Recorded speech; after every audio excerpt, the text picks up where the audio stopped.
নমস্কার, আপনারা দেখছেন আর প্লাস নিউজ এবং আপনাদের সঙ্গে রয়েছি আমি স্মৃতি। ডাক্তার প্রকাশ মল্লিক লাইভ নিয়ে। হাড়ে ব্যথা, মাথায় ব্যথা থেকে মনে ব্যথা, দেখুন যে কোনো ব্যথা আমরা ভুগিনি এমন মানুষ পাওয়া মুশকিল। বিভিন্ন রকমের ব্যথা রয়েছে, আমরা প্রত্যেকেই কোনো না কোনো ব্যথায় ভুগেছি এবং জর্জরিত।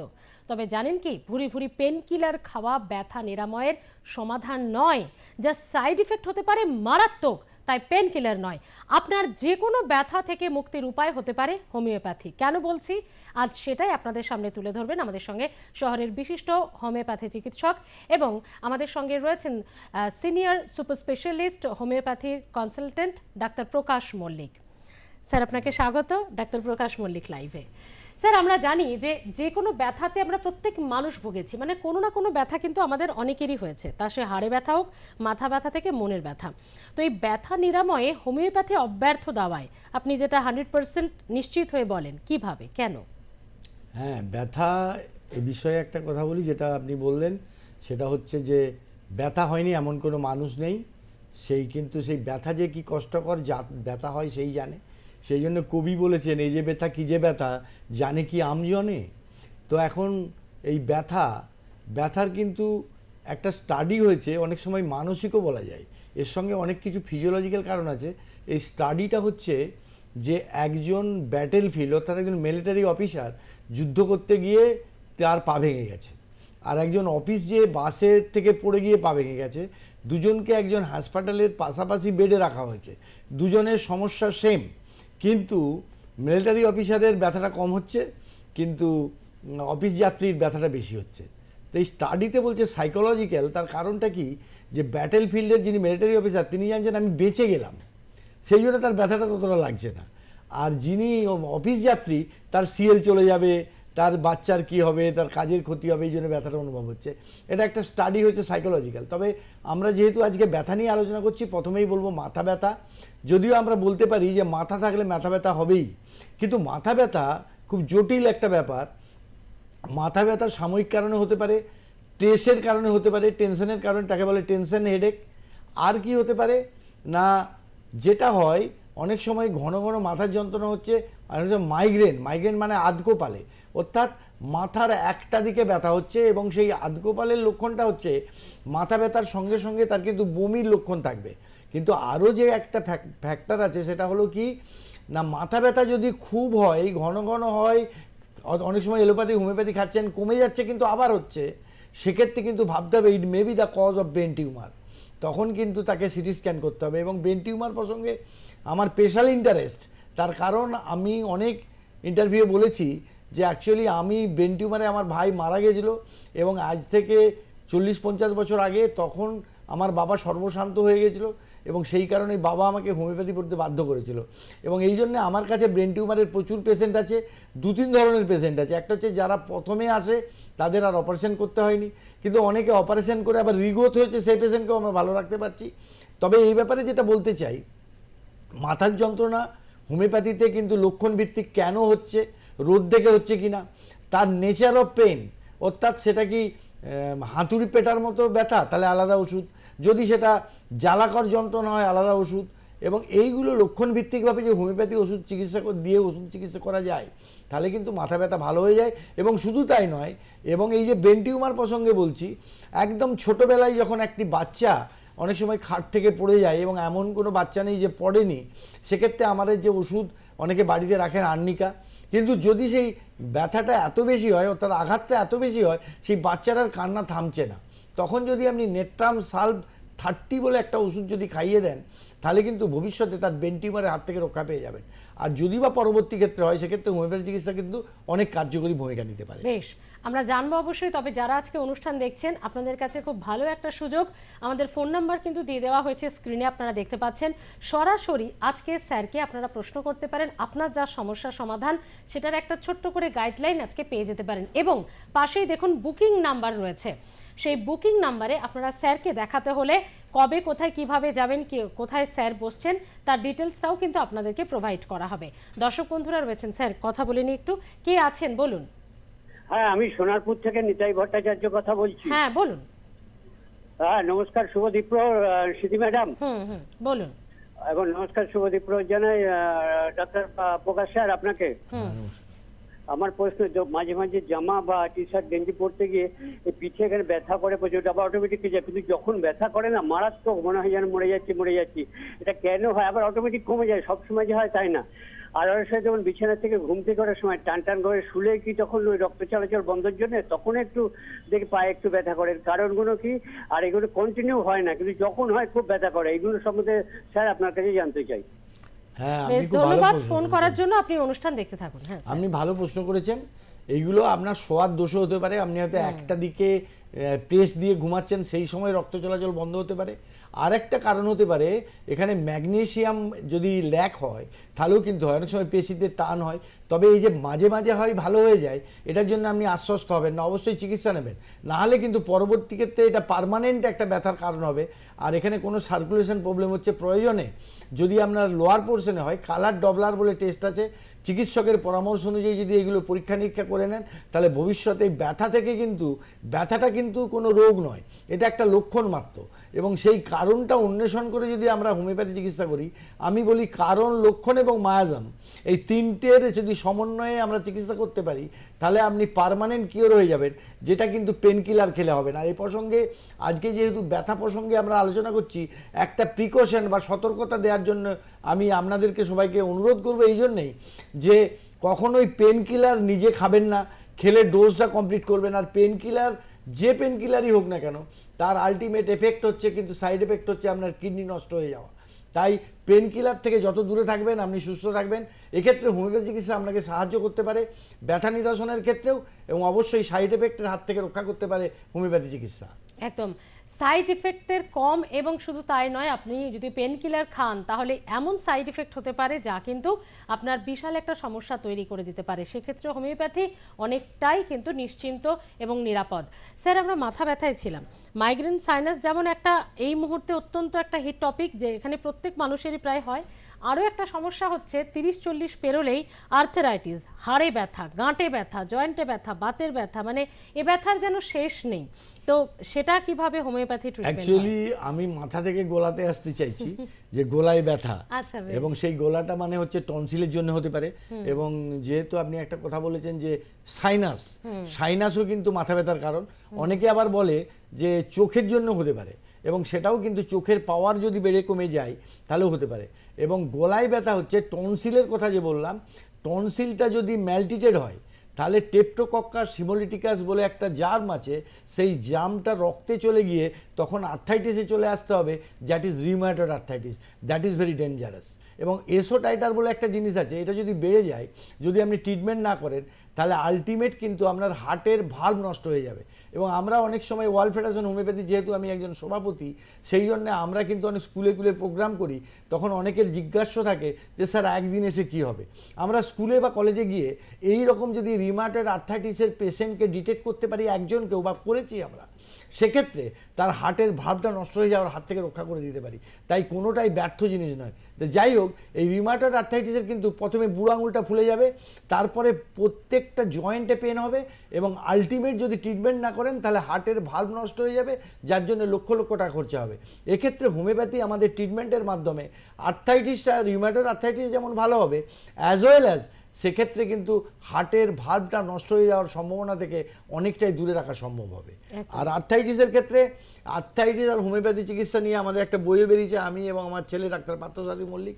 এই বইটি আমরা লিখেছি, কারণ এই বইটি লেখার উদ্দেশ্য হচ্ছে মানুষকে সচেতন করা যে আর্থাইটিসের ব্যথাও কিন্তু হোমিওপ্যাথিতে ভালো হয়। তবে এক্ষেত্রে একটা অপারঙ্গতার কথা বলবো, আমি সবসময় বলি যে এটা হয় সেটা হয়, নিশ্চয়ই হয়, কিন্তু অনেকেই বলেন যে আমার ধরুন কার্টিলেজটা ক্ষয়ে গেছে, অর্থাৎ হাড়ের সেই ক্ষয়ে যাওয়া অংশটা ভালো করতে পারবো না। এ প্রসঙ্গে বলি যে আমরা অনেক শিক্ষিত হয়েছি, কিন্তু বাস্তব ক্ষেত্রে অনেকে বলেন এটাকে ট্রান্সপ্ল্যান্ট করে দাও, ট্রান্সপ্ল্যান্ট করলে কিছুদিন ভালো থাকে। কিন্তু এই প্রসঙ্গে বলি যে আপনার টেন্ডন, আপনার হরমোন, আপনার মাসেলের যে অ্যাক্টিভিটি, সেটা বয়সের উপরে নির্ভর করে। তাই সেক্ষেত্রে পুরোপুরি ভালো করা যাবে না, কিন্তু হোমিওপ্যাথি খেলে আপনি ভালো থাকবেন। এবং নট অনলি দ্যাট, যেটা বারবার বলছি, আপনার সাইড এফেক্টটা হবে না, যেটা কিন্তু আজকের বর্তমান প্রসঙ্গে চিকিৎসা ক্ষেত্রে বিরাট আলোচিত বিষয়। এবং এই সাইড এফেক্ট যে মানুষকে একটা রোগ ভালো করতে গিয়ে 1000টা রোগ তৈরি করে, হোমিওপ্যাথি সেরকম কোনো করার সম্ভাবনা নেই। তবে আপনাকে কিওরের দিকে নিয়ে যাবে। এবং নট অনলি দ্যাট, এবং আপনি যদি হোমিওপ্যাথি চিকিৎসা প্রথম থেকে গ্রহণ করেন তাহলে কিন্তু ক্ষয়ে যাওয়ার সম্ভাবনাটাও কমে যাবে। অবশ্যই এখানে কিছু খাদ্যের ব্যাপার আছে, ক্যালসিয়াম সমৃদ্ধ খাবারে খেতে হবে, কিন্তু তারপরে আবার আমরা তো অতিরিক্ত চালাক হয়ে গেছি। কীরকম চালাক হয়ে গেছি না, ব্যথা করছে তাহলে ক্যালসিয়ামের অভাব, তাহলে ক্যালসিয়াম খাই। কিন্তু বিদেশে বিশেষ করে আমেরিকাতে আমি যতটুকু জানি ক্যালসিয়াম প্রয়োগ ডাইরেক্ট বন্ধ হয়ে গেছে। ক্যালসিয়াম যদি বেশি খান তাহলে কিন্তু ওখানে কি হবে না, ওখানে ক্যালসিফিকেশন হয়ে গিয়ে এবং ক্যালসিয়াম যদি ডাইরেক্ট খান তাহলে কিন্তু কিডনি স্টোন হতে পারে, এবং নট অনলি দ্যাট, এবং সেখানে অস্টিওফাইট হয়ে গিয়ে আরও ব্যথা বেড়ে যাবে এবং সেটা কিন্তু আপনার দুর্বিষহ জীবন হবে। একদম। আচ্ছা, দর্শক বন্ধুরা রয়েছেন আমাদের সঙ্গে, বলুন কে আছেন? হ্যালো, হ্যাঁ শোনা যাচ্ছে, বলুন প্লিজ। বলছি কি আমি বুকের মধ্যে আমার জ্বালা করতো মাঝে মাঝে মৃদু মৃদু। হুম সকালে এন্ডোস্কোপি করলাম, ডাক্তারখানে গেলাম, বলছে রুট পজিটিভ, হ্যাঁ খাদ্য নলিতে। তাহলে এটা কি হোমিওপ্যাথিতে সারবে? অবশ্যই সারবে, এবং আপনাকে এই কথা বলতে চাই যে পজিটিভ যেটা আসছে ওটা কিন্তু পরীক্ষা করে আমরা নেগেটিভ করে দিতে পারবো। আপনাকে হোমিওপ্যাথি ওষুধ খেতে হবে, কিছু খাদ্যের নিয়ম মানতে হবে। অবশ্যই এ ব্যাপারে হোমিওপ্যাথি আপনাকে সাহায্য করতে পারবে। কণিকাদি, আপনি দেখুন বুকিং নাম্বার যাচ্ছে, পাশে দেখতে পাচ্ছেন নিশ্চয়ই বুকিং নাম্বার যাচ্ছে। সেই বুকিং নাম্বারে আজ দুপুর 2টোর পরে ফোন করুন। স্যার কোথায় কখন বসছেন, আপনি কিভাবে আসবেন, এবং এই রোগটি সম্পর্কে, তার নিরাময় সম্পর্কে আপনাকে সুন্দরভাবে গাইড করে দেওয়া হবে। একদম দুশ্চিন্তা করবেন না। আমি আবারও স্যারের কাছে চলে আসবো।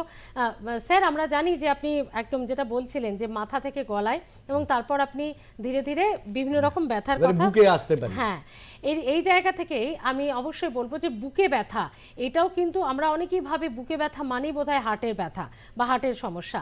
এই বুকে ব্যথা আপনারা কিভাবে, ক ধরনের দেখেন, কিভাবে তার ট্রিটমেন্ট হয়, অবশ্যই জানবো। স্যার, একজন দর্শক বন্ধু আছেন, বলুন কে আছেন? নমস্কার, কে আছেন আমাদের সঙ্গে? হ্যালো। হ্যাঁ শোনা যাচ্ছে, বলুন প্লিজ। হ্যাঁ হ্যাঁ, আমি রানাঘাট থেকে বলছি। হ্যাঁ বলুন। বলছি কি এরকম আমার হাজবেন্ডের এই 75 বছর বয়স, কিন্তু এত পায়খানার প্রবলেম, প্রতিদিনই সকাল থেকে শুধু বলে পায়খানা হয় না, পায়খানা হয় না। হ্যাঁ, আপনি কি কোনো ওষুধ খান কোনো রোগের জন্য? হ্যাঁ প্রেশারের খান, সুগারের, এসব খান। ব্যাঙ্গালোরেও গেছে এই জন্য, কিন্তু ওই কিছুতেই কিছু হয়নি। ওই সকাল থেকে শুধু পায়খানা পায়খানা করে সারাক্ষণ কাটায়। এই পায়খানা পরিষ্কার হচ্ছে না, পায়খানা পরিষ্কার হচ্ছে না। হ্যাঁ, আপনি এই ব্যাপারে হোমিওপ্যাথি আপনাকে সাহায্য করতে পারবে। এই প্রসঙ্গে একটা কথা বলি, অন্যান্য যে ওষুধ খাচ্ছেন তার সঙ্গে হোমিওপ্যাথি চিকিৎসা করলে আপনি কিন্তু 10 মিনিট ফারাক রেখে খেলেও খেতে পারবেন। আমরা সেরকম ট্রিটমেন্টই করি, এবং নট অনলি দ্যাট, আপনার কোনো মেন্টাল প্রবলেম থেকে হতে পারে, এটাকে বলে আইবিএস, এবং তাছাড়াও আপনার কোনো অ্যামিবিক প্রবলেম থাকতে পারে, অর্থাৎ আমাশাজনিত কোনো সমস্যা থাকতে পারে, লিভারের কোনো সমস্যা থাকতে পারে। সেই কারণগুলো খতিয়ে দেখে যদি হোমিওপ্যাথি চিকিৎসা করেন, সাইড এফেক্টহীনভাবে আপনি কিন্তু আপনার এই সমস্যার সমাধান করে নিতে পারবেন। তবে আপনাকে একটু দীর্ঘস্থায়ীভাবে, যেহেতু আপনি অনেকগুলো ওষুধ খাচ্ছেন, তো সেই ক্ষেত্রে আপনি হোমিওপ্যাথি চিকিৎসা নিলে অবশ্যই আপনি সুফল পাবেন। একদম দিদি, দেখুন বুকিং নাম্বার যাচ্ছে আমাদের, একদম ইয়েলো প্লেটের উপরে ব্ল্যাক কালার দিয়ে যে লেখাগুলো, সেই নাম্বার কিন্তু আমাদের আজকে স্টুডিওর নাম্বারে করবেন না, বুকিং নাম্বারে ফোন করুন, স্যারকে দেখান, নিশ্চয়ই সুস্থ হয়ে যাবেন। আরও একজন দর্শক বন্ধু আছেন আমাদের সঙ্গে, বলুন কে আছেন? সম্ভবত আপনি কি আছেন? আমি লাইনে আছি তো। হ্যাঁ হ্যাঁ প্লিজ বলুন, কে বলছেন? আমি বাদল সাহা বলছি, বিরাটি থেকে। হ্যাঁ বলুন, কি জানতে চাইছেন?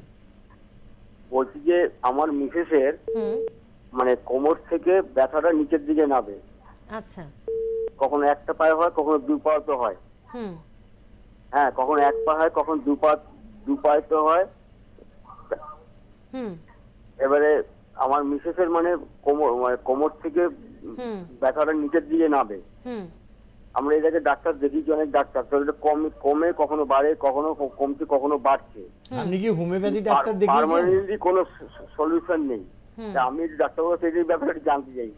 হ্যাঁ অবশ্যই, এটা মেবি আপনার তো শুনে যেটুকু মনে হচ্ছে এটা সায়াটিক পেন, কোমর থেকে নিচের দিকে ব্যথা, লোয়ার পোর্শনে। হোমিওপ্যাথিতে খুব ভালো ওষুধ আছে এবং এ বিষয়ে কোনো সন্দেহ নেই। আপনি হোমিওপ্যাথি চিকিৎসা নিন, অবশ্যই ভালো থাকবেন। আর কিছু ব্যায়াম করতে হবে, ডাক্তারবাবুর পরামর্শ অনুযায়ী ব্যায়াম করতে হবে, তার কারণ রক্ত সঞ্চালনের ক্ষেত্রে একটা ভূমিকা আছে, আর তার সঙ্গে খাদ্যের ব্যাপার আছে।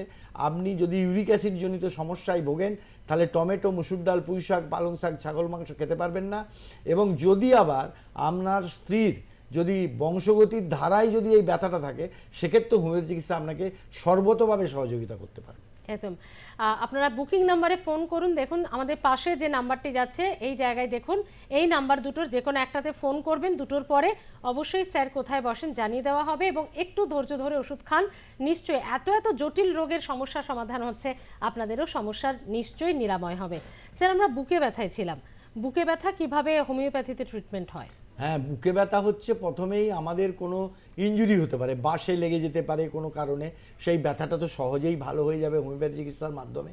আর তাছাড়াও অনেক সময় বুকে ব্যথায় ওই যে যেটা বলছিলেন সেটা হলো যে অ্যাকচুয়ালি আমাদের হার্টের সমস্যা, এবং এই বুকে ব্যথা আবার কিন্তু অম্বলজনিত কারণে হতে পারে, এবং সেক্ষেত্রে যদি জল খেলে কিছুক্ষণ রেস্ট দিলে ওটা কমে যায়, তাহলে কিন্তু এটা ভাবতে হবে এটা তো অম্বলজনিত কারণ, বা পায়খানা হয়ে গেল এবং হয়তো ঢেকুর উঠে গেল, তাহলে সেটা বুঝতে হবে এটা হচ্ছে অম্বলজনিত।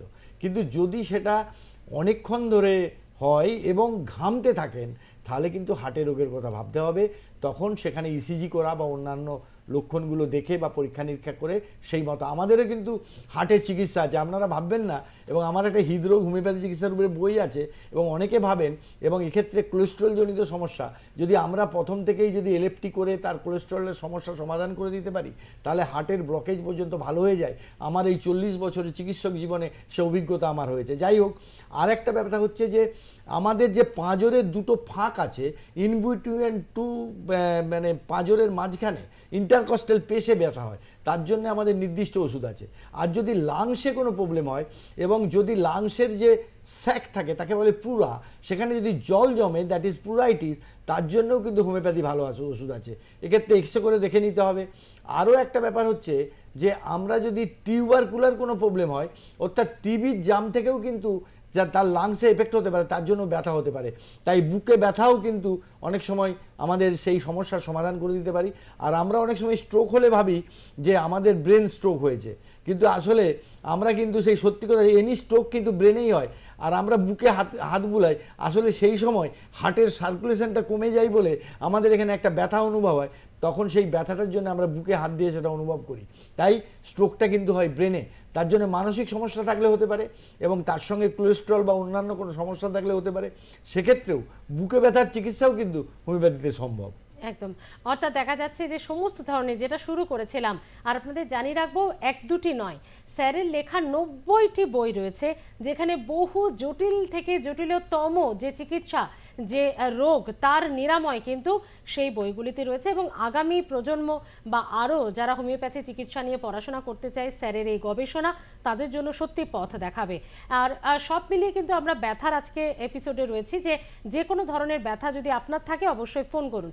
স্যার এবার আসবো যে মেয়েদের একটা সমস্যা হচ্ছে পিরিয়ডস, এবং সেই পিরিয়ডসের ব্যথা। দেখুন, পিরিয়ডস তো থাকবে আজীবন, কিন্তু ব্যথা এটা অনেকেই সহ্য করতে পারে না এবং তারপর তারা পেন কিলার খেয়ে নেয়। তো পিরিয়ডসের ব্যথার ক্ষেত্রে কি আগের থেকে কোনো ট্রিটমেন্ট হয় হোমিওপ্যাথিতে? অবশ্যই হয়, এবং এটা যখনই নতুন যারা কিশোরী, যাদের প্রথম মেনস্ট্রুয়েশন শুরু হচ্ছে, তাদের ক্ষেত্রে এই সমস্যাটা অনেক বেশি হয়। তার কারণ তাদের প্যাসেজটা ক্লিয়ার থাকে না। অনেক সময় 1 মাস হলো, 2 মাস হলো না, তাদের অভিভাবকরা আমাদের কাছে চিন্তিত হয়ে আসেন। সেক্ষেত্রে আমাদের হোমিওপ্যাথি চিকিৎসা খুব কার্যকরী ভূমিকা নিতে পারে। এক্ষেত্রে যদি না হয়, সেখানে কিন্তু পলিসিস্টিক ওভারি, আজকে আমাদের কাছে প্রচুর পেশেন্ট আছে মহিলারা, তাদের পলিসিস্টিক ওভারি হচ্ছে।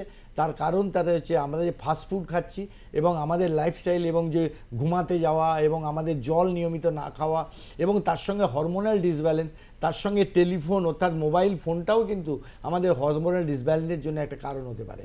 এবং সেক্ষেত্রেও কিন্তু হোমিওপ্যাথি চিকিৎসা, এবং এক্ষেত্রে বলবো যে যাদের ব্যথা হচ্ছে সহজেই ওষুধ খাওয়া উচিত নয়। আমরা ভাবি যে ওষুধই জীবনের সব, তা নয়। আপনি একটু সেক দিন, যদি হয়ে যায় খুব ভালো, নাহলে অবশ্যই হোমিওপ্যাথি চিকিৎসা নিতে পারে। এবং স্কুল গোয়িং গার্ল, যাদের মধ্যে ওই পড়াশোনার টেনশনের জন্য হতে পারে, এবং আমার কাছে একটি মেয়ে এসেছিল, তার কিন্তু মেনস্ট্রুয়েশনটা বন্ধ হয়ে গেছে। ঠিক সেই মেয়েটি 12-এ একটু ভালো রেজাল্ট করেছিল, 1 থেকে 10-এর মধ্যে রেজাল্ট ছিল, কিন্তু পরবর্তীকালে তার যখন 11-12-এর পরে যে কলেজ লেভেলের রেজাল্টটা হয়নি, এবং তথাকথিত সমস্ত গাইনোকোলজিস্টকে দেখিয়েছে, এবং আমাদেরও হোমিওপ্যাথি চিকিৎসককে দেখিয়েছে। আমিও প্রথম 2বার ওষুধ দিয়ে যখন কাজ হচ্ছে না, তখন জিজ্ঞেস করলাম যে ব্যাপারটা কি। আমি তখন স্টাডি করে দেখলাম ও আসলে তার বাবা মার উপরে যে তার প্রচুর তার প্রতি এক্সপেকটেশন যে ভালো রেজাল্ট করেছে, ভালো রেজাল্ট করতে পারেনি বলে due to mental condition stoppage of menstruation. আমাদের একটা ল্যাকটুকা বলে ওষুধ আছে, এটা নর্মাল ইউজ হয় না, এবং আমি ওষুধটা বললাম যে এরকম একটা মার্ভেলাস রেজাল্ট পেয়েছি, সেই মেয়েটির মেন্স ভালো হয়েছে, এবং নট অনলি দ্যাট, তার কিন্তু ওখান থেকে মাথার যন্ত্রণা, ঘুম, নিদ্রাহীনতা এগুলো এসে যাচ্ছিল। আস্তে আস্তে সে কিন্তু আসলে সাইকোলজিক্যাল পেশেন্ট হয়ে যেত। তো এইগুলো ভালো করা যায়। আর পেট ব্যথা এর পরে আসে, পেট ব্যথা কিন্তু যে কোনো মানুষের হতে স্যার পারে। একটু থামাচ্ছি, দুজন দর্শক বন্ধু অনেকক্ষণ অপেক্ষা করছেন, একটু কথা বলেনি। নমস্কার, বলুন কে আছেন? হ্যালো। হ্যাঁ শোনা যাচ্ছে দিদি, বলুন প্লিজ। হ্যাঁ বলছি, আমার এরকম ওই বুকের বাঁধছে না, কন্টিনিউ এরকম কাঁপতে থাকে। আমি ডাক্তার দেখিয়েছিলাম, আমি কি আল্ট্রা মনিটর আমি করাইনি ওটা। হ্যাঁ, আর এটা কি হোমিওপ্যাথিকের মাধ্যমে কি কমবে এটা? হ্যাঁ অবশ্যই কমবে। আপনি যে কোনো গাইনোকোলজিক্যাল এবং শিশু রোগের ক্ষেত্রে আমরা যদিও জটিল চিকিৎসা করে থাকি, ক্যান্সার, হাঁপানি, যৌন সমস্ত কিছু, এবং আমাদের কাছে যে টিউমারটা স্যার, এক মিনিট, আমার টিউমারও আছে অলরেডি, 5টা ধরা পড়েছে, কিন্তু ইউটাসে না, কিন্তু পেটের মধ্যে আছে আমার 5টা। হ্যাঁ অবশ্যই আপনার ওটা কি কমতে পারে? অবশ্যই কমবে, আপনি আশ্বস্ত হতে পারেন। আর এই টিউমার অনেক সময় অপারেশন করে, আপনারটা হবেই আমি বলছি না, আমার 40 বছরের এক্সপিরিয়েন্স বলছে এটা কিন্তু টেন্ডস টু বি ক্যান্সার। আমাকে ভয় পাওয়াচ্ছি না, আলোচনা প্রসঙ্গে বলছি। তাই আপনি খুব বি কেয়ারফুল হয়ে এই চিকিৎসাটা হোমিওপ্যাথি নিলে আপনার সমস্যাটার সমাধান হবে, ভবিষ্যতে বড় কমপ্লিকেশন হাত থেকে রক্ষা পেয়ে যাবেন। একদম, তারা দেরি না করে দিদি বুকিং নাম্বারে ফোন করে তাড়াতাড়ি হোমিওপ্যাথি ট্রিটমেন্টটা শুরু করুন। পরের দর্শক বন্ধু কি জানতে চাইছেন একবার শুনে নেব। নমস্কার, কে আছেন বলুন? হ্যাঁ, আমি বিশ্বনাথ ব্রহ্ম তিনাপুরি থেকে বলছি। হ্যাঁ বলুন। আমার ছেলের কাশি হয়, মানে সকাল বিকাল কাশি হয়, কাশতে কাশতে ইনহেলার ব্যবহার করে, সেটা এখন কি উপায় আছে বলুন? হুম, বেশ ধন্যবাদ, অনুষ্ঠান দেখতে থাকুন। স্যার এটা না অনেকেরই থাকে যে সকালে ঘুম থেকে ওঠে থেকে হাঁচি এবং কাশি, এটা একসঙ্গে হয়, বা কারো শুধু এটা অনেক সময় বেসিক্যালি অ্যালার্জি থেকে হয়, তার সঙ্গে লাংসের কোনো প্রবলেম থাকলে হতে পারে, এগুলোকে পরবর্তীকালে অ্যাজমাটিক প্রবলেম হয়ে যায়, এবং সেগুলো ট্রিটমেন্ট করলে হোমিওপ্যাথি ইজ দ্য বেস্ট। তার কারণ আপনি এখানে ইনহেলার নিতে পারেন, অ্যালার্জিক ওষুধ খেতে পারেন, কিন্তু সবার দি টাইমিং, কিন্তু পার্মানেন্ট যদি কিওর হতে হয়, homeopathy is the only treatment বলে আমার ধারণা। এবং আমার 40 বছর চিকিৎসক জীবনে এরকম অসংখ্য পেশেন্ট, এবং তাতে দেখতে হবে তার ইওসিনোফিল বলে একটা জিনিস আছে। ইওসিনোফিল হচ্ছে নর্মাল হচ্ছে 6, তার বেশি। আমার কাছে একটা পেশেন্ট এসেছিল যার 32 ইওসিনোফিল হয়েছিল, এবং তাকে আমরা 6 আনতে পেরেছি। সে এখন সিঙ্গাপুরে থাকে, সে মাঝে মাঝে বছরে একবার করে আসে, সে বেলঘরিয়াতে থাকে। যখন তার কাশি হয়, অন্য এলোপ্যাথি ডাক্তারের কাছে গেলে সে যখন হিস্ট্রিটা বলে আমার 32 ইওসিনোফিল ছিল, বলে ওরে বাবা, আমরা চিকিৎসক আপনি যার কাছে করেছিলেন তার কাছেই যান। স্যার আপনি পেটে ব্যথার কথা বলছিলেন, পেটে ব্যথার বিষয়টা পেটে ব্যথাটা কিন্তু এখানে বলবো, পেটে ব্যথা অবশ্যই অম্লজনিত কারণে হতে পারে, আমাশাজনিত, কিন্তু আমি আজকে যে কথাটা বলবো, যেটা আমাদের অভিজিৎ গাঙ্গুলির হয়েছে, প্যাঙ্কেটাইটিস, ভেরি ডেঞ্জারাস, এবং অ্যাকুইট কন্ডিশনে যদি হয়ে থাকে মৃত্যু পর্যন্ত হতে পারে। তো সেই ক্ষেত্রে প্যাঙ্কিয়াসের ক্ষেত্রেও আমাদের হোমিওপ্যাথি কিন্তু অনেক ওষুধ আছে যা আপনার অ্যাকুইট কন্ডিশন থেকেও সরিয়ে আনতে পারে, এবং ক্রনিক পেশেন্টকেও কিন্তু। আর প্যাঙ্কিয়াসটাকে কেন আমি গুরুত্ব দিচ্ছি, প্যাঙ্কিয়াস যদি এফেক্ট হয় তাহলে তার বিটা সেল নষ্ট হয়ে গেলে পার্মানেন্ট ডায়াবেটিক পেশেন্ট হয়ে যাবেন আপনি। তাহলে সেই প্যাঙ্কিয়াসকে যাতে ভালো রাখা যায়, হোমিওপ্যাথিতে তার ওষুধ আছে, তাতে আপনার অ্যাকুইট কন্ডিশনে মৃত্যুর পথে যাত্রী হবেন না।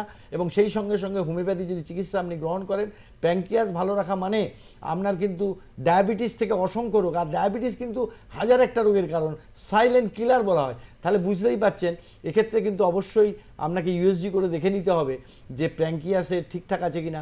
আর যদি প্যাঙ্কিয়াসজনিত কারণে পেট ব্যথা হয়, অবশ্যই চিকিৎসা করলে ভালো থাকবেন। আচ্ছা, আমাদের সঙ্গে দর্শক বন্ধু আছেন, একটু কথা বলে নেব। সম্ভবত যোগাযোগ বিচ্ছিন্ন হয়েছে, আমাদের সময় প্রায় শেষ হয়ে গেছে, আজকে আমরা আর ফোন নিতে পারছি না। স্যার শেষটা একদম, মানে ব্যথা তো অনেক বড় একটা ভাস্ট টপিক, আমরা একদিনে শেষ করতে পারবো না, আরও একটা এপিসোড করতে হবে। কিন্তু আমি একটা কথা আপনার কাছে জানতে চাই যে হাড়ে ব্যথা, মাথা ব্যথা থেকে মনের ব্যথা, সবেতেই তো হোমিওপ্যাথি? অবশ্যই মনের ব্যথার চিকিৎসা কিন্তু হোমিওপ্যাথিতেই আছে।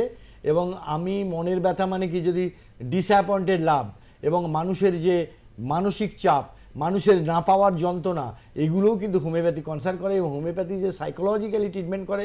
এবং আমরা একদিন একটা প্রোগ্রামও করেছি মানসিক রোগের, এবং মনের ব্যথার চিকিৎসা হোমিওপ্যাথিতে সম্ভব।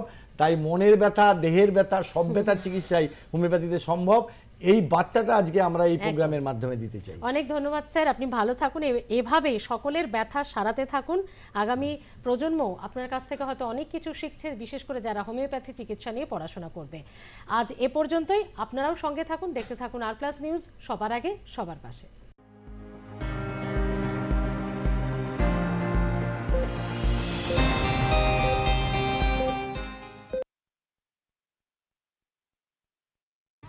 নিবেদন করছে সাব